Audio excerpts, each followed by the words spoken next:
Halo kawan laut. Nah, kita ketemu lagi dalam program kami yang terbaru, Om Kesal, obrolan mengenai keselamatan kapal. Nah, kalau untuk kemarin kita sudah membahas tentang tata cara proses pengukuran kapal, persyaratan untuk pengajuan pengukuran kapal. Nah, untuk kali ini kita akan membahas tentang sertifikasi kapal. Untuk lebih lanjutnya, saya sudah mengundang seorang narasumber untuk menemani saya di sini, seorang Marine Inspector KSOP Bagan Siapi Api. Kita sambut Pak Dedi Sapsijal Permana Putra. Gimana kabar Pak Dedi? Alhamdulillah, keadaan sehat. Nah, jadi Pak Dedi, saya ingin membahas, sebenarnya bukan saya. Jadi ada juga beberapa pertanyaan yang disampaikan kepada kami melalui media sosial KSOP Bagan Siapi Api terkait tentang sertifikasi kapal. Jadi untuk itu kami mengundang Pak Dedi untuk membahas lebih lanjut, lebih detail sertifikat kapal itu apa aja, prosesnya itu berapa lama dalam penerbitan sertifikat, dan mungkin pertanyaan semua orang dalam melakukan permohonan sertifikat baik apapun itu terkait biaya. Mungkin kita akan bahas dalam obrolan kita ini. Jadi sebelum itu saya ingin tahu sih Pak Dedi, Marine Inspector itu apa? Oke, Mas Nawi, sedikit saya menjelaskan masalah Marine Inspector. Kalau Marine Inspector itu pengertiannya sudah tertuang di dalam PM 110 tahun 2016. Di situ berbunyi pejabat pemeriksa kapal atau disebut juga Marine Inspector adalah pejabat pemerintah. Ini pejabat pemerintah nih, Manawi. Ya, yang merupakan aparatur sipil negara di lingkungan Direktorat Jenderal Perhubungan Laut yang mempunyai klasifikasi dan keahlian di bidangnya, dan mereka diangkat oleh menteri. Nah, itulah Marine Inspector menurut aturan yang dibuat pemerintah. Peraturan yang buat pemerintah. Nah, jadi Pak Dedi, enggak semua ASN itu yang bisa menduduki jabatan sebagai Marine Inspector. Berarti harus ada kayak peningkatan kompetensi khusus di bidang keselamatan kapal yang bisa menduduki jabatan Marine Inspector. Ya, betul sekali Mas Nawi. Jadi untuk menjabat Marine Inspector itu harus mempunyai latar belakang ijazah pelaut. Dari mulai ANT 3 atau ATT 3, ANT 2 atau ATT 2 maupun ANT 1 atau ATT 1. Oke, berarti sudah ada pendidikan yang melatar belakanginya untuk bisa mengikuti kompetensi sebagai Marine Inspector. Jadi enggak semua latar belakang pendidikan juga bisa mengikuti kompetensi sebagai Marine Inspector. Gitu, Pak Dedi. Jadi Marine Inspector itu saya tambahin sedikit, dan bisa juga dari umum. Bisa jadi dari umum, tapi dia harus keluaran daripada sarjana arsitek, naval arsitek. Jadi arsitektur perkapalan. Jadi mereka bisa mengikuti diklat untuk ngambil Marine Inspector-nya. Berarti enggak semua. Jadi enggak semua ASN itu bisa memberikan pelayanan terkait sertifikasi kapal. Berarti ada kompetensi khususnya untuk memiliki jabatan Marine Inspector. Betul. Nah, Pak Dedi, saya ingin tahu juga, Marine Inspector itu bekerja sendiri kah atau memerlukan asisten? Sebenarnya dalam pekerjaan sehari-hari itu ada dua sebenarnya. Dalam diklat Marine ini ada A dan B. Oh, ada A. Jadi kalau yang untuk A itu untuk asisten. Asisten itu merupakan yang dikatakan kalau asisten itu membantu Marine-nya, yang memiliki klasifikasi yang lebih tinggi. Jadi seperti itu Manawi. Karena kebetulan di kantor kita hanya ada dua, cuman satu itu dia di bidang KBPP, jadi saya bergerak sendiri dengan staf satu. Berarti Marine, kompetensi Marine itu juga dibagi dua antara A dan B. Oke Pak Dedi. Nah, jadi yang saya ingin tanyakan juga ke Pak Dedi, apakah setiap kapal itu memiliki dokumen yang sama? Misalnya gini, kayak saya punya kapal penumpang nih, Pak Dedi punya kapal kargo, atau mungkin ada kapal penangkap ikan. Sama nggak dokumen yang kita miliki? Apakah berbeda-beda sesuai dengan jenis kapalnya? Oh, kalau masalah sertifikasi itu tetap berbeda-beda, Mas Nawi. Dalam jenis kapalnya, penanganannya pun berbeda-beda, maupun dari kargo, dari tanker, maupun kapal nelayan. Jadi kalau yang paling sederhana sertifikatnya itu adalah kapal penangkap ikan. Mereka hanya diberi satu sertifikat. Oh, hanya satu sertifikat Ya, aja. itu keselamatannya, Mas Nawi. Oh, jadi dalam kapal penangkap ikan berarti tidak ada tidak ada dokumen sertifikat pengawakan mungkin. Sebenarnya dia dijadikan satu. Oh, dijadikan satu sertifikat atau satu dokumen. Dia jadikan satu, disederhanakan gitu, Pak. Oh, itu apa nama sertifikatnya? Sertifikat pengawakan. Sertifikat pengawakan, keselamatan ya, merangkul semua.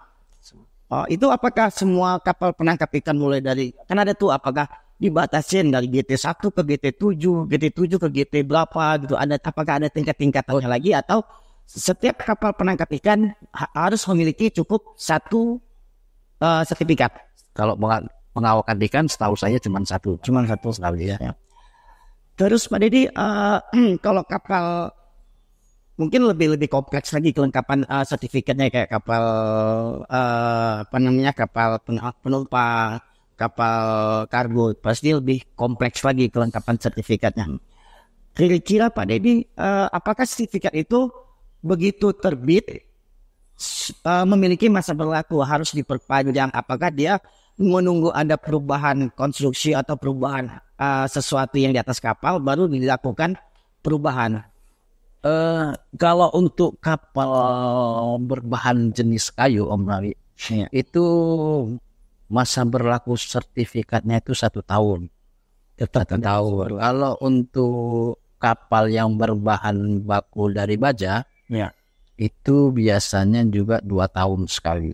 1 tahun, dockingnya 2 tahun. Kalau kapal kayu tadi setahun, dockingnya setahun. Itu kan. Karena saya dengar ini Marine Inspector ini adalah sebagai garda terdepan, artinya garda terdepan dalam menyelenggarakan keselamatan pelayaran khususnya di sertifikasi kapal.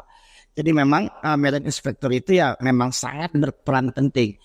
Apakah tugas Marine Inspector ini hanya menerbitkan dokumen kapal, sertifikat kapal? Apakah Marine Inspector juga melakukan pemeriksaan, pengawasan, atau apa aja itu Pak Dedi? Marine Inspector itu banyak tugasnya, Mas Nawi. Seperti dia dalam pengawasan juga iya. Terus memastikan apakah keselamatan kapal itu diterapkan sesuai dengan aturannya. Jadi itulah tugas pokok Marine, di samping dia menerbitkan daripada sertifikasi kapalnya. Kalau gitu Pak Dedi, kapan Marine Inspector ini melakukan pemeriksaan, pengawasan, atau misal apakah ini kan kayak Pak Dedi sampaikan tadi, kalau kapal yang berbahan kayu itu masa berlaku sertifikatnya 1 tahun, kalau baja 2 tahun. Apakah Marine Inspector itu melakukan pengawasan saat mendekati habis masa berlaku? Jadi untuk perpanjangan sertifikasinya, Mas Nawi, itu pertama sekali, langkah sekali adalah permohonan dari pemilik kapal.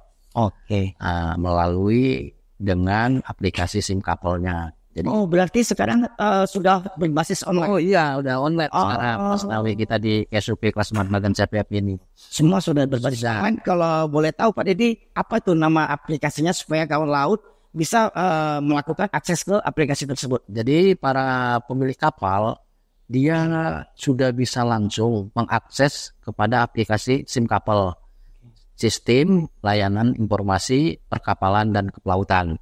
Jadi pemilik kapal dipersilakan untuk mendaftarkan kapalnya di akun yang masing-masing pemilik kapal bisa buat, dengan persyaratan dia harus melampirkan NPWP dan NIK KTP. Berarti semudah itu untuk mengajukan username user dalam aplikasi pengajuan sertifikat kapal tersebut. Cukup dengan mengupload NPWP NIK berarti KTP ya. KTP. Nah, jadi dalam sekarang sudah beralih secara online. Apakah semua fitur-fitur layanan itu seperti untuk mendapatkan billingnya, untuk mengupload data dukungnya, atau memang harus pemilik kapal itu tetap datang ke kantor untuk memberikan fisik dari dokumen yang diajukan, dari permohonan yang diajukan Pak Dedi? Apakah cukup semuanya selesai secara online? Sebenarnya kalau untuk dia sertifikat keselamatan, Ya. itu nggak bisa cukup dengan online. Tapi sertifikat yang lainnya bisa dengan online. Karena kenapa? Sertifikat keselamatan ini harus didukung dengan pemeriksaan fisik langsung ke kapal. Jadi sehingga kita berhubungan gimana kita menanyakan posisi kapalnya, gimana. Jadi itu kan memerlukan tatap muka, Pak Nawi. Jadi setelah itu nanti baru kita datang ke kapalnya untuk mengadakan cek fisik kapalnya guna memastikan apakah alat-alat keselamatannya masih layak, bangunan-bangunan kapalnya masih layak untuk bisa berlayar. Berarti diperiksa secara menyeluruh, baik itu alat keselamatannya, kondisi fisik kapal. Nah, berarti setelah semuanya itu melewati proses pemeriksaan dan dianggap layak dan sesuai dengan aturan, baru bisa dilanjutkan ke tahap proses selanjutnya. Terus Pak Dedi, misalnya ini saya mengajukan permohonan sertifikat keselamatan kapal melalui aplikasi SIM Kapal tadi, tanggal 10 di bulan ini gitu ya. Kira-kira berapa lama itu proses keluarnya sertifikat yang saya ajukan tadi? Kalau saya bilang tadi sertifikat itu tanpa di line keselamatan, itu mungkin kalau masuk pagi bisa insya Allah sore udah selesai, atau di hari yang sama itu sudah selesai. Wah, siang itu kendala dia sertifikat keselamatannya, karena kita kan memerlukan cek fisik kapalnya. Karena untuk sebagai data, apakah udah terpenuhi apa belum alat keselamatan dan konstruksinya, seperti itu Pak. Oh gitu. Nah Pak Dedi, saya mau tanya lagi nih. Seandainya saya punya kapal di nggak usah jauh-jauh deh, di Pekanbaru, ya di Pekanbaru. Nah saya pengen mengajukan permohonan sertifikat keselamatan dan lain-lain gitu di KSOP bagian api-api. Apakah bisa Pak Dedi? Kalau dengan sistem SIM kapal sekarang, itu tidak bisa lagi Pak Nawi. Karena begini, karena di bagian api-api di Pekanbaru itu mereka memiliki daripada marine inspektornya. Jadi kita tidak mungkin, terkecuali kapal itu dibawa ke bagian api-api. Jadi intinya di mana kapal itu berada dan sertifikat kapalnya keadaan kadaluarsa atau expired, disitulah yang ada meritnya dia boleh memperpanjang sertifikasinya. Seperti itu mana? Oh seperti itu. Nah jadi kawan laut, kan banyak nih dari kawan laut yang bertanya di media sosial kami. Nih saya punya kapal di kota A, bisa nggak saya ngajukan sertifikatnya di kota B? Nah tadi sudah dijawab sama Pak Dedi, di mana kapal itu domisili berada, di Sabandar, kantor Sabandar terdekat lah mengajukan untuk sertifikatnya. Baik itu berarti kalau perpanjang ya, kalau mati ya Manawi ya. Dan kalau di kantor itu pun tidak ada marine inspektornya, kantor tersebut boleh meminta marine inspektor dari kantor lainnya yang ada.